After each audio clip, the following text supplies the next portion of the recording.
За одоо би микрофоны өмнө оюун гэрлэгчийг урьж байна.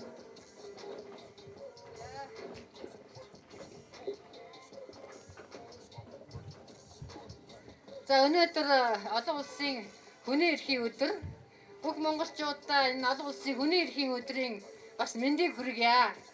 За би энэ 89 оны 12 сарын 10-ны өдөр яг энэ талбай дээр одоо энэ хүний эрх хэрэгчлөө ардчил шудраг ёсны төлөө дуу хоолойгоо өргөж тэмцэж явсан залуучуудын нэгнийхэн төлөө л би өнөөдөр бас энд 34 жилийн дараа хүний эрх хэрэгчлөөний тухай ярихаар энэ дээр гарч ирлээ.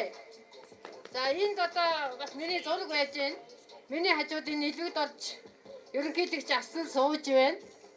За энэ 89 оны 90 оны одоо 4 сарын 27-наас 5 сарын 6-нд болсон улс төрийн том одоо үлсгэлэн Хүсгэл аймгийн Мөрөн хотын Монгол Улсын Баатар даваа дуржин талбай дээр ингэ үргэлжилж байсан.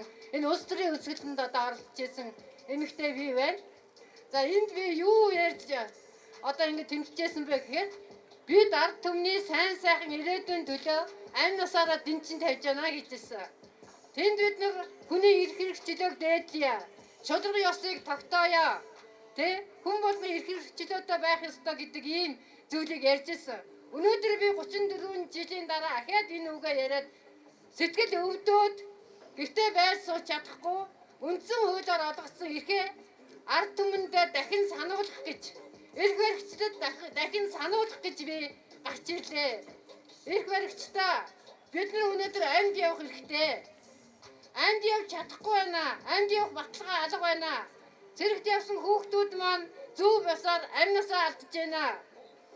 Энэ хорт агаар утаанд хордож үү олноороо хүүхдүүд маань жилдээ 100 гаруй хүүхэд одоо энэ яг зөвхөн угаараас болж нас орж байна.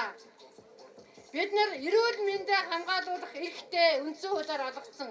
Эрүүл мэндийг хамгаалуулах эрх маань алдагдж байна. Жилдээ томоохон сумын хүн амтаа тэнцэх хэмжээний хүн амаа бид нар хорт хавдраар алдж байна. Мөн зам тээврийн ослоор маш олон хүмүүсээ бид нар алдж байна. Хүүхдүүдийнхээ амь насыг бас алдж байна. Төр засгаа бидний амьд явах эрхийг, эрүүл мэндийг хамгаалуулах эрхийг одоо олгож өгөөч гэж би энд хүсэж байна. Хамгийн энэ доотлолд би бичсэн байгаа энэ одоо хүний эрх хэрэгчлөө, шудраг ёс, энэ бүх эрх хэрэгчлөөг хангах эдийн засгийн баталгааг нь энэ төр хангаж үүрэгтэй.